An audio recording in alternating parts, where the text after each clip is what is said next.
I have tried to do better. Over the years, I have tried to change myself so that I'm somebody else. But unfortunately, despite my best efforts, I'm still Dr. Mike Israetel for Renaissance Periodization, and let's talk about the effects of the mirror on your technique. That's right. Does looking into the mirror while you train improve your technique, or does it degrade your technique? Unfortunately, this video is by definition discriminatory, and I'll be straight up. Guys, it's 2023, maybe when you see this, 2024 even, and everyone is equal except for one group of people, vampires.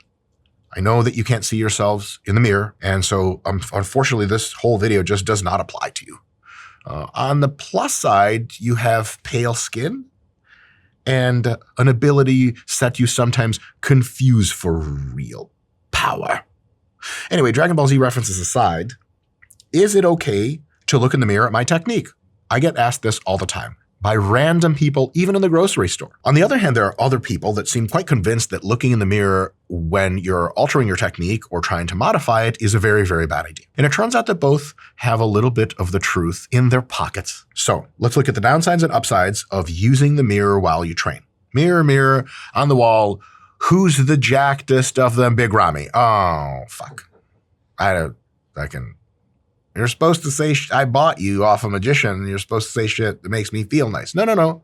Scott, what fairy tale is that from? Little Red Riding Hood? No. Is it Snow White? Snow White. Sleeping Beauty? It's Snow White. Snow White. Yeah, it is Snow White.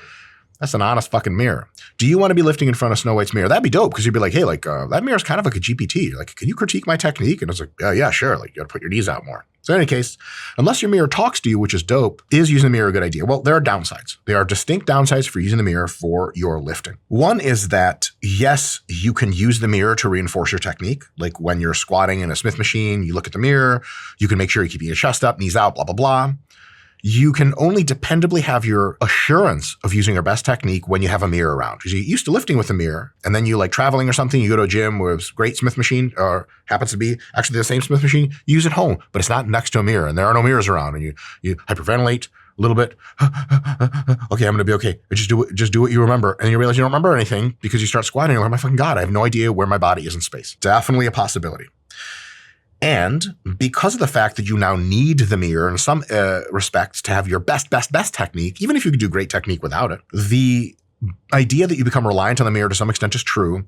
And thus competition lifters, especially as they approach the competition, powerlifting, for example, strongman, weightlifting, definitely weightlifting, the mirror is a non-starter. So a lot of times I trained with my wife, and she was a competitive powerlifter at the time. I would squat into the mirror. She would just turn around and squat away from the mirror. I was like, well, this is a really good idea. In addition to that, another downside of training with the mirror is that you might focus on the wrong stuff. What do I mean by that? The mirror typically allows you or emphasizes you're focusing on external visual cues. What are my knees doing? What is my chest doing? What is my back doing? What are my wrists looking like? But if you over-focus on external cues when they really are the things that are lagging, amazing, it fixes a lot of stuff. But if you have some internal cueing problems, like am I using my glutes like I'm supposed to be? Am I feeling this in my quads? Am I standing and pressing really through my whole foot versus just my toes or just the balls of my feet? Those kinds of questions a mirror actually can't help you with. And because your cognitive bandwidth is a roughly given amount, any cognitive bandwidth eaten up by you staring at yourself in the mirror and addressing maybe even notably deficient external cues to your benefit, there's a certain amount of cognitive bandwidth that you just can no longer use to address internal cueing. And sometimes when internal cueing is the limiting factor or is the main problem, then yeah, you might like be great at lifting externally, but someone's like, do you feel that in your quads? You're like, not really, it's just like all my knees, I think. But I look in the mirror and my technique looks great. Aha, but looks aren't everything, as many a teacher told me when I went to the prom by myself every year, you know? But luckily I met a lot of no one at the prom and no one danced with me. If you could go back in time and be my prom date, would you be? I promise I'd brush my teeth and say polite things. In any case, those are the downsides. What are the upsides? First, you can check your technique mid-set and adjust on the fly. Pretty fucking dope. You're doing Smith machine squats, your chest starts to sink down. arch up and fix it. Right there in the middle of the thing. And point number 2 is you can play with different fixes right there during the set instead of looking to video review. Because a lot of us now record everything that we do on our video cameras, on our phones, specifically our lifting. I have a distinct number of lifts that go to Instagram, as you may, if you follow me on Instagram, see. And also, if you're like, oh, Dr. Mike doesn't seem to post all of his training. Like forearms, curls, I'll never post almost. Calves, I'll never post. Why? Because that's OnlyFans content, motherfuckers. You got to pay for that shit. But either way, it's getting videotaped. The thing with checking your technique with videotape is it's an incredible, incredible tool, but it's delayed. So while you are training, and let's say incline benching, if you could see yourself in the mirror, you could correct technique after like 1 or 2 reps. And the rest of the technical execution is very good because you looked in the mirror like, oh, JK, that touching in the wrong spot on that one. But if you go to video review after a set, you already have one whole set of 2 things. 1, doing the movement potentially wrong, which is like, that sucks. It's not ideal for your joints, not ideal for your muscles. No big deal, but not great. And 2, the way motor learning works is every time you do a certain kind of technique, even if it's the wrong one, you reinforce those neural patterns and you're more likely to shift into that technique later. So you're actually learning the shit wrong. It's kind of like if you're hanging out with somebody who speaks English as a second language and they're making mistakes speaking to you. Let's say we're videotaping the talk. They could go back later and be like, I should have said that other word. That's wrong. I was using the wrong tense there. That's fucking, shit. I'm gonna, next time for later. But as they were speaking to you, they were practicing the conversation. So they were actually just learning to speak English wrong. Whereas if you rudely interrupt them halfway through the sentence and be like, you said that word wrong. I want to correct you. It's in some contexts insanely rude, but in other contexts insanely helpful. But the neural network shit is absolutely valid. If a mirror allows you to catch yourself in the act, so to speak, oh, what was I doing in that mirror? The police come and arrest you. Oh, no, that was yesterday for me. Then you can fix the reps right away, and then you can just practice the reps better. That means let's say you arch your back better, you get better feel for your quads, safer for your spine, and you're learning movement better the entire time. So that's really, really, really good.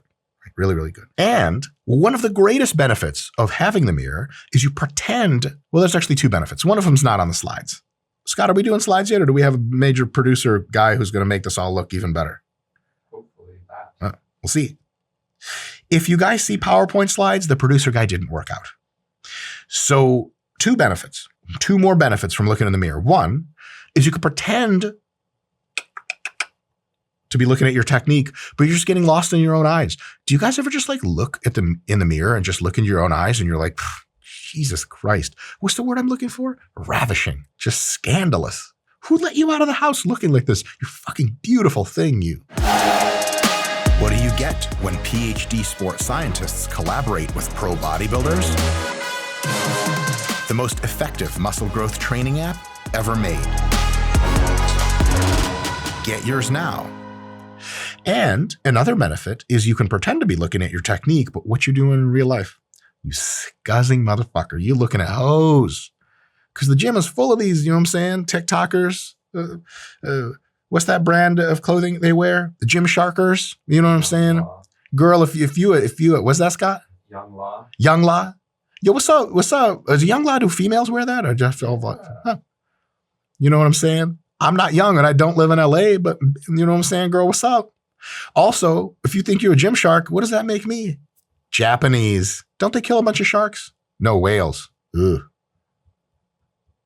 They got to kill some sharks too. Anyway, you can scuzz on people. But then when they look at you through the mirror, they got that sight. They know you're fucking looking. Instantly avert your gaze and look embarrassed.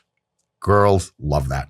If you don't have the confidence to continue to look them in the eye, they just can't help themselves. You're going to be getting a lot of dates. I know this to be true from personal experience. Scott, how many dates have I been on in my life? Negative number. I have more rejections than acceptances. Yes. Who counts the rejections? My ego does. It's 0 for 500. All right. Recommendations.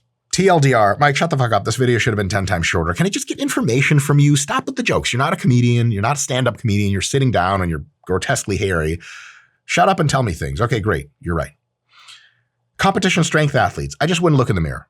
And if you insist on looking in the mirror for your assistance work in the off season, like 1 to 3 months before competition, definitely for your competition lifts, low bar squat, Well, obviously, I have no idea how the fuck you would look in the mirror on a bench. That would be quite clever. Deadlift and shit like that. Do not look in the mirror.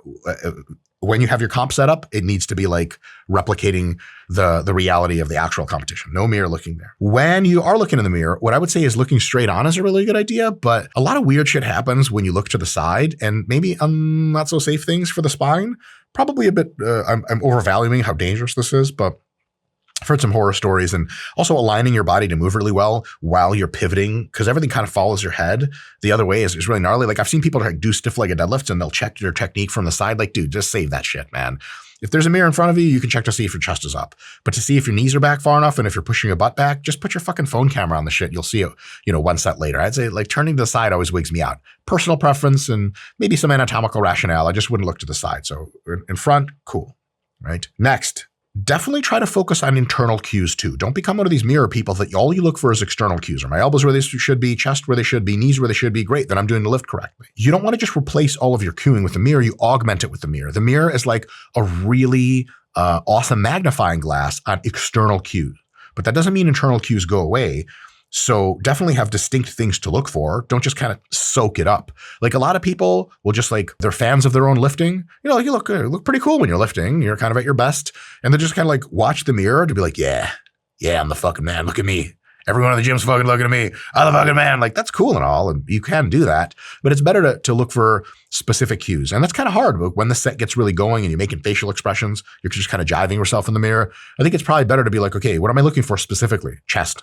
If my chest starts to go down, then I raise it up. Because sometimes people look in the mirror and their technique still sucks. And I'm just like, what is it that you're looking for? Because I can tell you it all fucking blows. Clearly, you're not seeing the same shit I am. And maybe they're a vampire and they just have no idea. Can you imagine someone's doing the shit in the mirror and then they turn to you, they're like, how was it? Like, what you saw? They're like, yeah, of course they did.